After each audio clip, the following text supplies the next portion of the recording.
Hi, this video covers basic descriptives and probably a little bit on box plots. So let's get into it. We're going to go and open up a data set from our data library. I covered this in the first video. If you want to go back and see this more slowly, we're going to go over to descriptives. We're going to pick up this first data set called sleep. And you'll remember that JASP has a 3-window system. One window is the data. We have the extra hours of sleep here based upon their control time.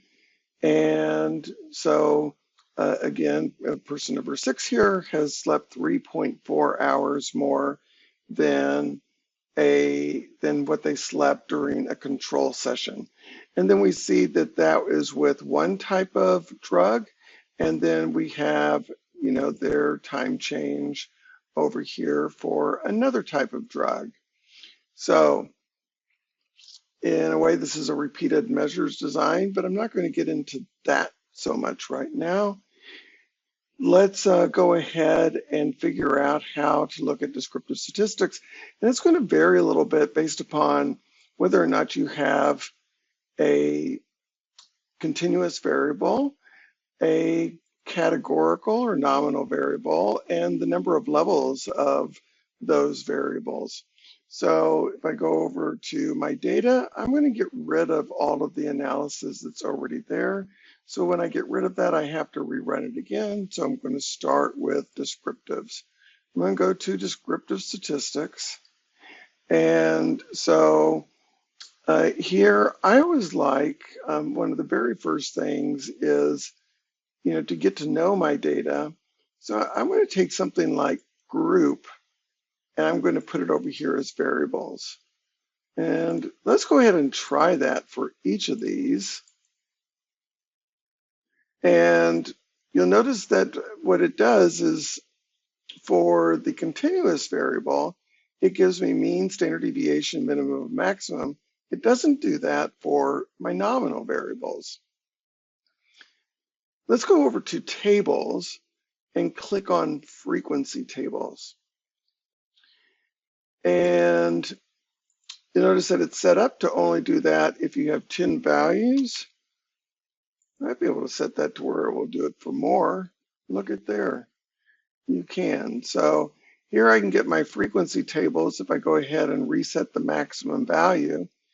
And so now I can have a chance to get to know my data. This is really important when you're checking your data for what you inputted yourself. It's not so important here where we have a data set that is nice and clean and has been sitting in this wonderful little data library for some time. So we notice that there's 2 groups, drug type 1, drug type 2, and it's basically split up half and half. Essentially all 10 people, there's 10 people, they all have frequencies of 2 because they all got the drug they got one drug on one night, then they got the other drug the other night, and those are listed on different rows, right? So person number 1 had drug number 1, and this is how many extra hours they slept, and then person number 1 to drug number 2, this is how many hours they slept. So person number 1 occurs in the data set twice. So that's the way it's working. Go back over here and click, and I can see my program window again in my output window. And so that gives me a good idea of what my data looks like essentially. I also have a frequency distribution for the number of extra hours that they slept, and that gives me some percentile rankings going from lowest at the upper end down to highest at the bottom of the table. And I can see that on none of these are there any missing data. So it's always something to be aware of. Okay, so the descriptive statistics here, what it's showing, you can also get, let's go over to statistics, and let's also get mode and median. Now, a mode can occur for nominal data as well as continuous data. And what you're seeing is that it's giving you a 1. That's not really meaningful because there's really two modes. 1 and 2 occur equally number of times, and in terms of frequencies, all of those occur an equal number of times. And so with it occurring an equal number of times for the mode, it's just basically giving you the first one that it encounters. Otherwise, it would give you the one that is highest. Not really useful there. For the continuous variable, on the other hand, seeing the mode of 0.499, so most frequently occurring there. The median is 0.950, the mean is 1.50. It's giving you the standard deviation, which is 2, the minimum. So some people slept less than what they did under control conditions, maximum 5.5 hours, the maximum numbers they slept more than their initial sleep period. There's more things that you can get over here. You can get the interquartile range. You can get the range, which is 7.1. You could get the variance. You can get quartiles. So the 25th percentile, the 50th percentile, the 75th percentile.